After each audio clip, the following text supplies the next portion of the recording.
एक कोई महात्मा थे। उस महात्मा ने बड़ा तप किया, बहुत साधना की। तो उसको परमात्मा ने पूछा कि देखो तुमने बहुत साधना की है, अगर साधना का कोई फल चाहते हो तो मांग लो। तो उस महात्मा ने कहा कि भगवान साधना का तो मुझे कोई फल नहीं चाहिए। साधना का फल, भजन का फल आत्म कल्याण, आत्म शांति होती है, वो मैंने पा लिया। आत्म शांति के अलावा और मैं क्या आपसे मांगूं? पर प्रभु आप एक कृपा यदि मुझ पर करो तो बड़ा आनंद आए। क्या?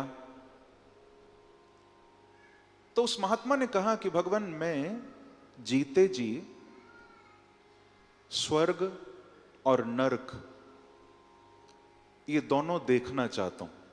प्रेम से कहिए श्री राधे। श्री राधे। प्रभु मैं जीते जी स्वर्ग और नरक दोनों का दर्शन करना चाहता हूं। लोग मरकर स्वर्ग जाते हैं, मरकर नरक जाते हैं, सुख भोगते हैं, दुख भोगते हैं, पर मैं जीते जी देखना चाहता हूं। तो भगवान ने ऐसी व्यवस्था कर दी, कह दिया कि ठीक है भैया, आप जाकर दोनों देखकर वापस धरती पर आओ, हम आपको आशीर्वाद देते। एवमस्तु। प्रभु ने उसकी इच्छा पूर्ण कर दी। अब देखिए, वो व्यक्ति सबसे पहले स्वर्ग पहुंचा। उसने स्वर्ग का वैभव, स्वर्ग का सुख देखा।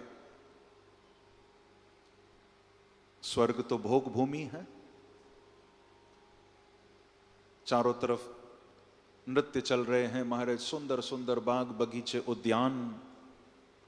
ये जीवात्मा खूब सुख भोग रहा है वहां। तभी मालूम है उस महात्मा ने क्या देखा? बाकी सब तो सुख भोग रहे थे, पर एक व्यक्ति था, एक जीवात्मा जो स्वर्ग में सुख भोग रहा है लेकिन फिर भी रो रहा है। बहुत ध्यान से सुनिएगा। सुख भोगते भोगते भी वो जीव रो रहा है। तो महात्मा ने उसको पूछा कि भैया आप तो इस भोग भूमि में हो, इतना सुख भोग भोग रहे हो, परंतु आप रो रहे हो, कारण क्या है?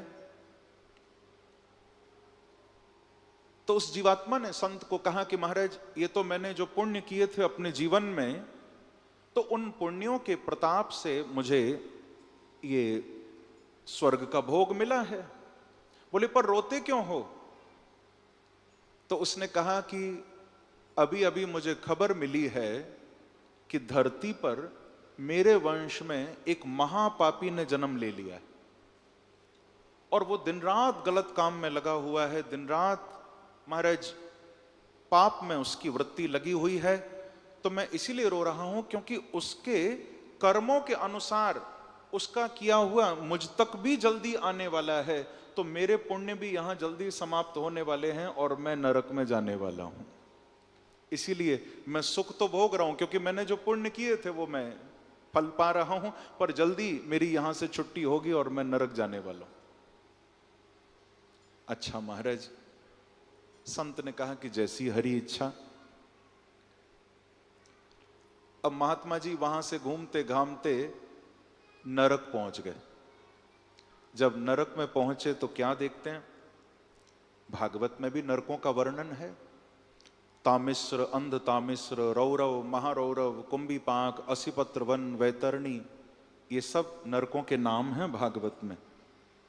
और बताया गया है कि व्यक्ति जैसा पाप करता है वैसे नरक की यातना उसको भोगनी पड़ती है।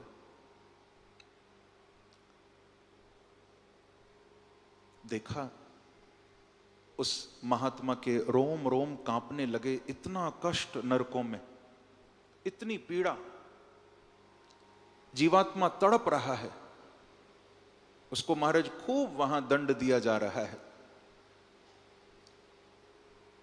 संत का हृदय कांप गया कि ऐसा नरक होता है, इतनी यातना।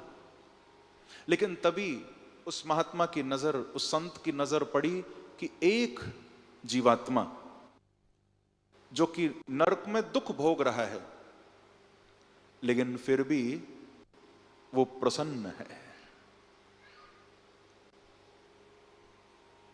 आनंद है उसको।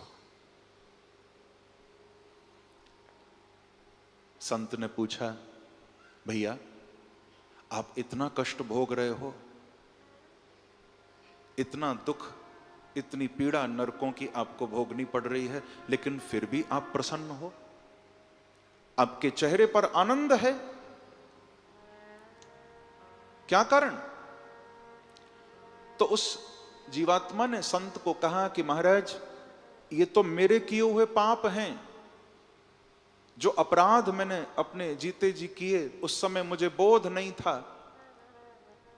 पर आज मैं अपने किए हुए उन अपराधों को, उन पापों को इस नरक में भोग रहा हूं। परंतु मुझे आनंद इस बात का, प्रसन्नता इस बात की है कि अभी अभी मुझे खबर मिली है कि धरती पर मेरे कुल में, मेरे वंश में एक बांके बिहारी का भक्त पैदा हो गया है, और उसके उन सत्कार्यों के कारण महात्मा जी, उसके अच्छे कर्मों के कारण मेरी बड़ी जल्दी नरक से छुट्टी होने वाली है।